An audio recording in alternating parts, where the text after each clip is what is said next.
اعوذ باللہ من الشیطان الرجیم بسم اللہ الرحمن الرحیم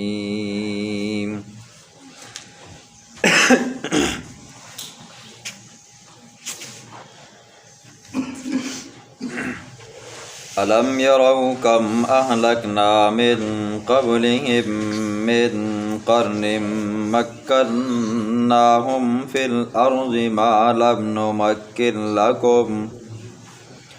لم نمکن لکم وارسلنا السماء علیہم مدرارا وجعلنا الانہار تجری من تحتهم فأهلكناهم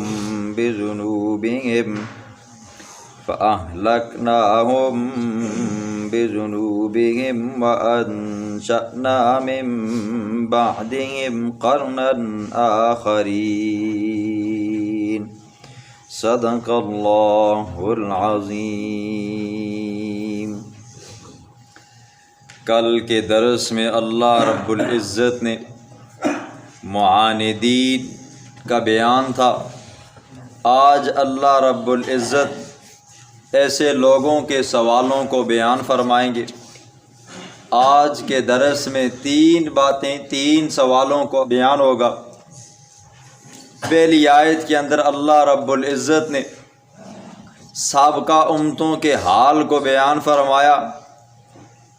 سابقہ امتوں کے حال کو بیان کر کے بتایا کہ جس طرح ان لوگوں نے نافرمانی کی تو ہم نے انہیں عذاب میں مبتلا کیا، اسی طرح اگر آپ نہیں مانو گے تو آپ کو بھی عذاب میں مبتلا کیا جائے گا۔ فرمایا الم یروا کم اہلکنا من قبلہم، کیا انہوں نے نہیں دیکھا کم اہلکنا کتنے ہم نے ہلاک کیے، من قبلہم ان سے پہلے، من قرن امتوں میں سے، مکناہم ہم نے ان کو ٹھکانہ دیا، فی الارض زمین میں، ما لم نمکن لکم اتنی قدر آپ کو نہیں دی، اتنا ٹھکانہ، اتنی طاقت آپ کو نہیں دی۔ وَأَرْسَلْنَا السَّمَاءَ عَلَيْهِمْ مِدْرَارًا ہم نے آسمان سے پھر بھیجی بارش لگاتار، اور وَجَعَلْنَا الْأَنْهَارَ تَجْرِي مِن تَحْتِهِمْ پھر ہم نے نہریں بنائی ان کے نیچے سے، فَأَهْلَكْنَاهُمْ پھر ہم نے انہیں ہلاک کیا، بِذُنُوبِهِمْ بوجہ ان کے گناہوں کے، وَأَنشَأْنَا اور ہم نے پھر پیدا کیے، من بعدہم ان کے بعد، قرنًا آخرین اور لوگ۔ اللہ رب العزت فرماتے ہیں کیا انہوں نے نہیں دیکھا ہر وہ مکذب بندہ جو اللہ کی آیات کو، اللہ کے قرآن کو، پیغمبر کی تبلیغ کو جھٹلاتا ہے۔ اللہ نے فرمایا کہ ان سے پہلے، تم سے پہلے ہم نے کئی امتیں بھیجی ہیں، کئی قومیں بھیجی ہیں جو طاقت کے اندر، جسامت کے اندر تم سے کئی گنا زیادہ تھے۔ قوم عاد، قوم سمود کے بارے میں آتا ہے کہ درختوں کو تنوں سے پکڑتے تھے، کھینچتے تھے، زمین سے نکل جایا کرتا تھا۔ پہاڑوں کو تراشتے تھے۔ آج تو ہم اینٹ اٹھا کر رکھتے ہیں نا جی، اور بسا اوقات اگر بلاک اٹھانا پڑے تو وہ ہم اٹھا نہیں سکتے۔ وہ لوگ پتھروں کو، پہاڑوں کو تراشتے تھے اور اپنے مکان بنایا کرتے تھے۔ قوت اللہ نے انہیں اتنی دی تھی، اتنی ان کی عمریں تھیں، بڑی بڑی اللہ نے نعمتوں سے بڑا نوازا تھا۔ پھر اہل شام کے لوگ، یمن کے لوگ خوشحالی میں کئی گنا زیادہ تھے۔ اللہ نے انہیں ہر قسم کے میوہ جات سے، ہر قسم کے اناج سے، ہر قسم کی خوشحالی سے نوازا تھا۔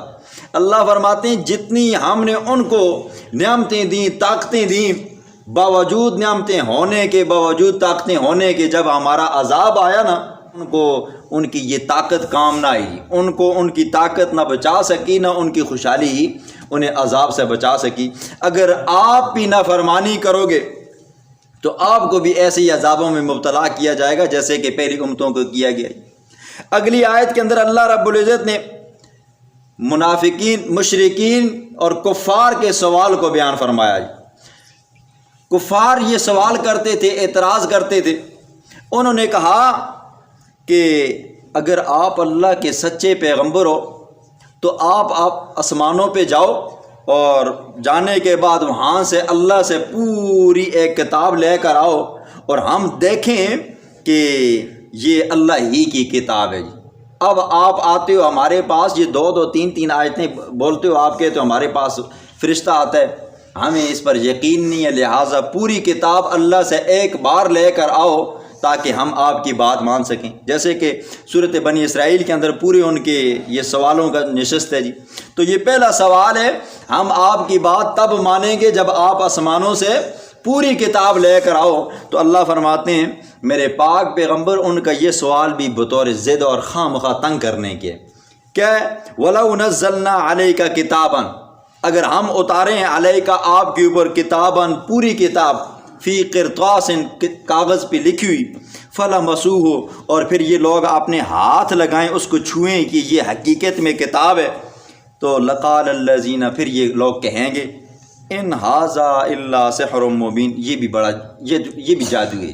یہ ایسے ظالم لوگ ہیں کہ سوال کریں اور انہی کے سوال کا جواب دیا جائے، ان کی منشا کے مطابق آسمان سے کتاب اتاری جائے تو پھر یہ ہاتھ لگا کر چیک بھی کریں کہ یہ اللہ کی کتاب ہے، انہوں نے پھر بھی نہیں ماننا، یہ کہیں گے یہ جادو ہے، ہم تو مانتے ہی نہیں۔ دوسری آیت کے اندر اللہ رب العزت نے ان کے دوسرے سوال کو بیان فرمایا۔ دوسرا سوال ان کا یہ تھا، وہ کہا کرتے تھے اگر یہ اللہ کا پیغمبر ہے، اگر آپ اللہ کے سچے پیغمبر ہو تو پھر اللہ آپ کے ساتھ ایک فرشتہ بھیجتا جو لوگوں کو دعوت دیتا، آپ کی طرف بلاتا، اور یہ کہ آپ کے دعوے کی تصدیق کرتا، لوگوں کو بتاتا کہ یہ اللہ کا سچا پیغمبر ہے اور میں اللہ کا فرشتہ ہوں، اللہ نے اسے پیغمبر بنا کر بھیجا ہے اور مجھے اللہ نے اس کی تصدیق کے لیے بھیجا ہے، تم اس کی بات مانو۔ یہ ان کا سوال تھا۔ تو اللہ نے اس کا بھی جواب دیا، فرمایا وَقَالُوا لَوْلَا أُنزِلَ عَلَيْهِ مَلَكٌ، اگر اتارا جاتا اس کے اوپر فرشتہ پیغمبر علیہ الصلوۃ والسلام کے اوپر، لَوْ أَنزَلْنَاهُ مَلَكًا لَقُضِيَ الْأَمْرُ، تو پھر اللہ فرماتے ہیں پھر اس وقت ہم معاملے کو ختم کر دیتے، پھر ثُمَّ لَا يُنظَرُونَ، پھر انہیں مہلت نہ دی جاتی۔ یہ ان کا منہ مانگا سوال تھا، اللہ کے پیغمبر کے اوپر اعتراض تھا۔ اگر یہ منہ مانگا معجزہ مانگتے ہیں کہ آپ کے ساتھ فرشتہ آتا اور ہم فرشتے کو آپ کے ساتھ بھیجتے اور پھر یہ لوگ آپ کی تکذیب کرتے، تو پھر ہم ان لوگوں کو ایک پل کی ایک سیکنڈ کی بھی مہلت نہ دیتے اگر یہ آپ کی تکذیب کرتے، تو اللہ نے اس لیے آپ کے ساتھ فرشتہ نہیں بھیجا۔ اگلی آیت کے اندر اللہ رب العزت نے ان کا تیسرے سوال کا جواب دیا، اگر یہ پیغمبر بن کر آیا ہے تو اللہ اپنا کوئی فرشتہ پیغمبر بنا کر بھیج دیتا نا جی، تو ہم مانتے ہیں کہ واقعی یہ بھی کیا ہے جی، پیغمبر ہے۔ تو اللہ فرماتے ہیں اگر میں کسی فرشتے کو پیغمبر بنا کر بھیجتا تو پھر یہ لوگ پھر اعتراض کرتے۔ ظاہر بات ہے فرشتہ آتا تو انسانی شکل میں آتا نا جی، نظر تو کسی کو آنا نہیں ہے، انسانی شکل میں آتا تو یہ کہتے یہ تو کیا ہے جی، بشر ہے جی، یہ تو انسان ہے، آپ بھی یہ پہلے والا سوال ان کی طرح سوال بن جاتا۔ اور اگر ہم کسی فرشتے کو اتارتے تو یہ فرشتہ ان کے پاس آتا تو فرشتے کو اصلی حالت میں دیکھ کر یہ خود بخود کیا ہو جاتے جی، مر جاتے۔ اللہ کے پیغمبر نے 2 مرتبہ جبریل علیہ الصلوۃ والسلام کو اصلی حالت میں دیکھا تھا جی، غار حرا کے اندر اور سدرۃ المنتہا کے اوپر۔ جب اللہ کے پیغمبر کے پاس جبریل علیہ الصلوۃ والسلام وہی لے کر آتے تو کسی نہ کسی صحابی کی شکل کے اندر آتے، اکثر طور پر حضرت دحیہ کلبی رضی اللہ تعالیٰ کی شکل صورت میں آتے۔ فرمایا اگر ہم کسی فرشتے کو پیغمبر بناتے تو لَجَعَلْنَاهُ رَجُلًا وَلَلَبَسْنَا عَلَيْهِمْ مَا يَلْبِسُونَ، تو ہم اس کو انسان ہی کی شکل بناتے، تو وَلَلَبَسْنَا البتہ ہم کیا کر دیتے، مشتبہ کر دیتے وہ چیز جو پہلے سے ان کے اوپر اشتباہ ہے۔ اگلی آیت کے اندر اللہ نے اپنے پیغمبر کو تسلی دی، تسلی یہ دی میرے پاک پیغمبر یہ لوگ آپ کو جھٹلاتے ہیں، آپ کی تبلیغ کو نہیں مانتے، آپ کو ترساتے ہیں، آپ کے ساتھ استہزاء کرتے ہیں، آپ تنگ دل مت ہوں، آپ ہمت مت ہارو۔ وَلَقَدِ اسْتُهْزِئَ بِرُسُلٍ، آپ سے پہلے بھی کئی رسول جو آئے تھے ان کے ساتھ بھی ان کی قوم کے لوگوں نے مذاق کیا، ان کو جھٹلایا، ان کی باتوں کو نہ مانا۔ فَحَاقَ بِالَّذِينَ سَخِرُوا مِنْهُمْ مَا كَانُوا بِهِ يَسْتَهْزِئُونَ، پھر ان کو اس عذاب نے آ گھیرا جس عذاب کے ساتھ وہ مذاق کیا کرتے تھے۔ میرے پاک پیغمبر قل کہہ دیجئے ان کو، سیرو چلو فی الارض زمین میں، ثم انظروا پھر دیکھو کیف کان عاقبۃ المکذبین، کیسے انجام ہوا ان لوگوں کا جنہوں نے جھٹلایا۔ جن لوگوں نے پیغمبروں کو جھٹلایا اللہ نے انہیں موت دی۔ آج اگر ان کی بستیوں میں جاؤ نا جی، بندہ تصور ہی نہیں کر سکتا یہاں پر بھی کوئی قوم آباد تھی جی، تو اللہ نے انہیں ایسے عبرت کا نشان بنایا۔ میرے پاک پیغمبر، یہ اگر آپ کی بات نہیں مانتے تو آپ دل میں ملال مت رکھیں، آپ غمگین مت ہوں۔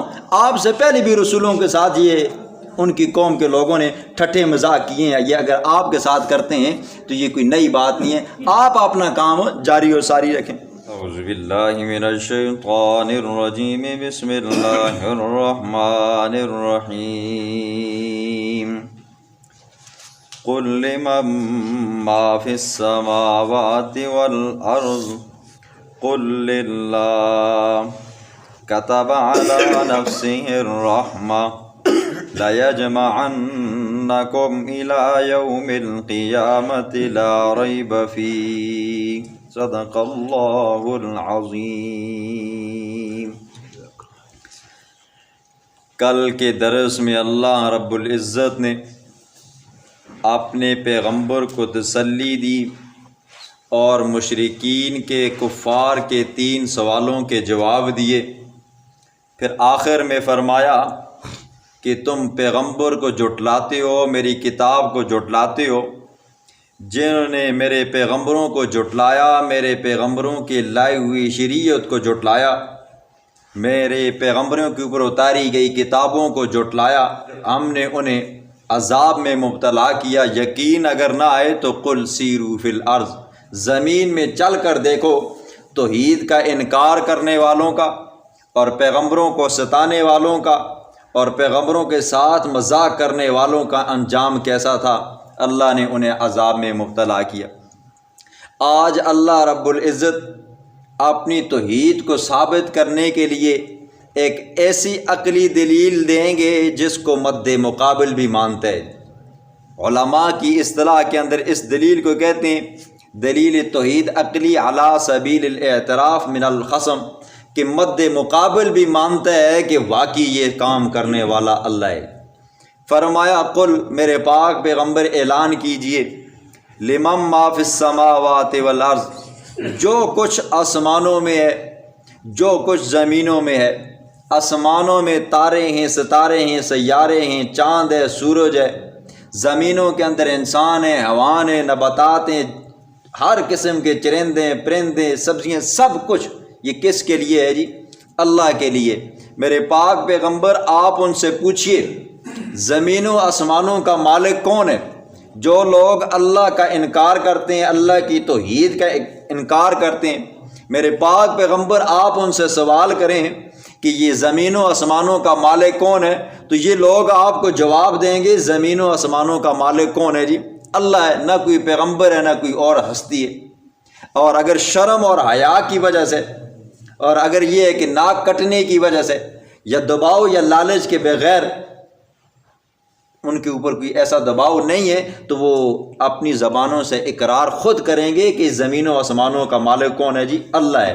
لیکن اگر ان کو شرم اور حیا آ جائے، اگر وہ دباؤ اور لالچ میں آ جائیں، ان کا ناک کٹتا ہو، تو میرے پاک پیغمبر پھر تو خود اعلان کر قل للہ، یہ سارے کے سارے زمینوں آسمانوں کی بادشاہت، اس کے درمیان میں جتنا نظام ہے، سب کا مالک کون ہے جی؟ اللہ ہے۔ کتب علی نفسہ الرحمہ، اس اللہ نے اپنی ذات کے اوپر رحمت لکھ رکھی ہے۔ بخاری شریف کی روایت میں آتا ہے اللہ کے پیغمبر نے فرمایا اللہ رب العزت عرش کے ایک کنارے کے اوپر لکھ رکھا ہے رحمتی سبقت من غضبی، میری رحمت میری غضب سے آگے ہے جی، میری رحمت غضب کو کراس کر کے آگے گئی ہے، یعنی کہ میں اتنا غفور الرحیم ہوں۔ لَيَجْمَعَنَّكُمْ إِلَىٰ يَوْمِ الْقِيَامَةِ لَا رَيْبَ فِيهِ، آج پیغمبر کی بات نہیں مانتے ہو، باوجود اس کے کہ تمہیں پتہ ہے زمینوں آسمانوں کے بنانے کے اندر اللہ تھا، اللہ کا کوئی اور ہو ساتھی نہیں تھا، اس کا کوئی اور ساجی نہیں تھا۔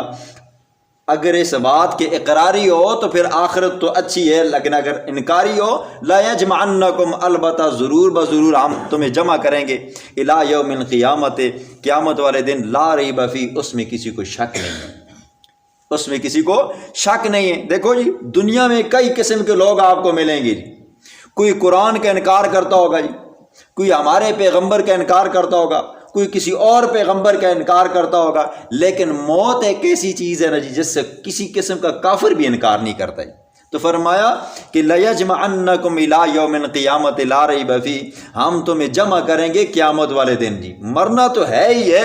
فرمایا الَّذِينَ خَسِرُوا أَنفُسَهُمْ فَهُمْ لَا يُؤْمِنُونَ، وہ لوگ جنہوں نے اپنی جانوں کے اوپر ظلم کیا، فَهُمْ لَا يُؤْمِنُونَ، پس وہ ایمان نہیں لائے تو انہوں نے خسارہ دنیا میں اٹھایا، دن قیامت کے دیکھیں گے وہ کاش کہ ہمارے پاس ایمان ہوتا۔ سورہ معارج کے اندر اللہ فرماتے ہیں اس وقت کافر یہ تمنا کرے گا کاش کہ میرے پاس سونا ہو چاندی ہو۔ اللہ فرماتے ہیں کہ کافر کو اس وقت ہم کہیں گے اگر تجھے دنیا جتنا سونا دیا جائے، جتنی دنیا تھی اتنا تجھے سونا دیا جائے اور اس سے بھی ڈبل کر کے تجھے ڈبل دیا جائے تو بتا کیا تو وہ دے کر اپنی جان ہم سے چھڑانا چاہتا ہے؟ تو کافر تو یہی کہے گا نا جی، دنیا میں رشوتیں دی تھی نا، تو وہ تو یہی کہے گا اللہ میں دے کر اپنی جان چھڑانا چاہتا ہوں، لیکن وہاں پر بندے کے پاس سونا نہیں ہوگا، وہاں بندہ بچ ہی نہیں سکے گا۔ فرمایا وہاں پر بندہ افسوس کرے گا جی، آج ہمیں مفتوں میں ایمان ملا ہے نا جی، مسلمانوں کے گھروں میں ہم پیدا ہوئے ہیں، تھوڑے بڑے ہوئے تو ماں باپ نے ہمیں کلمہ پڑھا دیا، ایمان ہمیں اتنا آسانی سے ملا ہے جی، اور ہے بھی کوئی مشکل نہیں ہے، لیکن ایمان لانے کے اوپر مر جاتے ہیں جی۔ وَلَهُ مَا سَكَنَ فِي اللَّيْلِ وَالنَّهَارِ وَهُوَ السَّمِيعُ الْعَلِيمُ۔ پھر فرمایا میرے پاک پیغمبر ان کو اعلان کیجئے یہ راتوں کے اندر اور دنوں کے اندر جو ٹھہراؤ ہے جی، اس کا مالک کون ہے جی؟ اللہ ہے۔ وقت پہ رات آتی ہے، وقت پہ دن آتا ہے، دن کی روشنی آتی ہے، رات کے تارے آتے ہیں، سورج نکلتا ہے، چاند نکلتا ہے، تارے نکلتے ہیں، سیارے نکلتے ہیں، دھوپ نکلتی ہے، یہ اس کا نکالنے والا کون ہے جی؟ اللہ ہے۔ وَهُوَ السَّمِيعُ الْعَلِيمُ، وہ اللہ ہر محتاج کی دعا کو سننے والا ہے، اور العلیم ہر بندے کے حالات کو جاننے والا ہے۔ بتاؤ ہر وقت ہر حال میں ہر زبان کے اندر سننے والا کون ہے؟ میرے پاک پیغمبر ان سے پوچھو تو یہ بھی کہیں گے کہ وہ اللہ ہی ہے جی۔ زمین و آسمانوں کا نظام چلانے والا کون ہے؟ اللہ ہے۔ تو فرمایا قل اغیر اللہ اتخذ ولیجا، میرے پاک پیغمبر قل کہہ دیجئے اغیر اللہ کہ اللہ کے سوا اتخذ میں بناؤں ولیجن کوئی کارساز۔ مشرکین مکہ حضور صلی اللہ علیہ وسلم کے پاس میٹنگ کر کے فارمولہ ایک بنا کر آئے نا جی، انہوں نے کہا کہ اس پیغمبر کو دبانا چاہیے، اب دب نہیں سکتا، لہٰذا کوئی سازش کرنی چاہیے۔ سازش کے اندر مفسرین نے دو تفسیریں لکھی ہیں۔ ایک تو یہ تفسیر لکھی ہے کہ اس پیغمبر کے پاس جاتے ہیں، اس کے پاس پیسے نہیں ہیں جی، اس کے پاس دولت نہیں ہے، اس لیے اس نے یہ دعویٰ کیا ہوا ہے کہ اللہ کے سوا کوئی مشکل کشا نہیں ہے جی، تو لہٰذا جاتے ہیں، اس کو فرمائش کرتے ہیں کہ ہمارے پاس پیسے ہیں، ہم آپ کو پیسے دیتے ہیں، لہٰذا آپ یہ کام کرنا چھوڑ دو، لوگوں کو اللہ کی طرف بلانا چھوڑ دو، جو بتوں کی پوجا کرتا ہے تو کرنے دو، جو نیازیں دیتا ہے تو دینے دو، جو شیرنیاں چڑھاتا ہے تو چڑھانے دو، آپ ہمیں تنگ مت کرو جی۔ دوسری تفسیر یہ لکھی ہوئی ہے کہ انہوں نے آپس میں مشورہ کیا، جاتے ہیں اس سے کہ اس کو کہیں گے آپ کی وجہ سے ہمارے درمیان میں جھگڑا ہوا ہے جی، لہٰذا آپ ہمارے خدا کی عبادت کرو، ہم آپ کے خدا کی عبادت کریں گے۔ حضور صلی اللہ علیہ وسلم کے پاس گئے، صحیح بات بڑھائی انہوں نے کہا دیکھیں جی حضرت، آپ کے آنے سے پہلے ہم لوگوں کے درمیان میں اتفاق تھا، ہم لوگ آتے تھے جاتے تھے، ایک دوسرے کو ملتے تھے، اور ہمارے کاروبار اچھے چلتے تھے، ہماری یہ باتیں اچھی ہوتی تھیں، ہر بندہ ہم سے خوش تھا، لیکن جب سے آپ آئے ہو نا تو آپ نے کہا لا الہ الا اللہ، اللہ کے سوا کوئی مشکل کشا نہیں ہے، اللہ کے سوا کوئی بیڑے پار کرنے والا نہیں ہے جی، کوئی کھوٹی قسمتوں کو کھڑا کرنے والا نہیں ہے۔ تو تب سے جب سے یہ آپ نے اعلان کیا، ہمارے درمیان میں جھگڑے شروع ہو گئے جی، ہمارے درمیان میں بھائی کا بھائی میں اختلاف ہو گیا جی، بیٹا باپ سے اختلاف کرتا ہے، باپ بیٹے سے اختلاف کرتا ہے، بیوی خاوند سے اختلاف کرتی ہے، خاوند بیوی سے اختلاف کرتا ہے۔ آپ نے یہ دعویٰ کیا، اس دعوے کی وجہ سے کیا ہوا؟ ہمارے درمیان میں پھوٹ پڑ گئی ہے، لہٰذا اب کیا کرتے ہیں جی؟ ایک اتفاق کی صورت بناتے ہیں۔ اتفاق کی صورت یہ ہے کہ آپ ہمارے معبودوں کی عبادت کیا کریں، ہم آپ کے معبود کی عبادت کر لیا کریں۔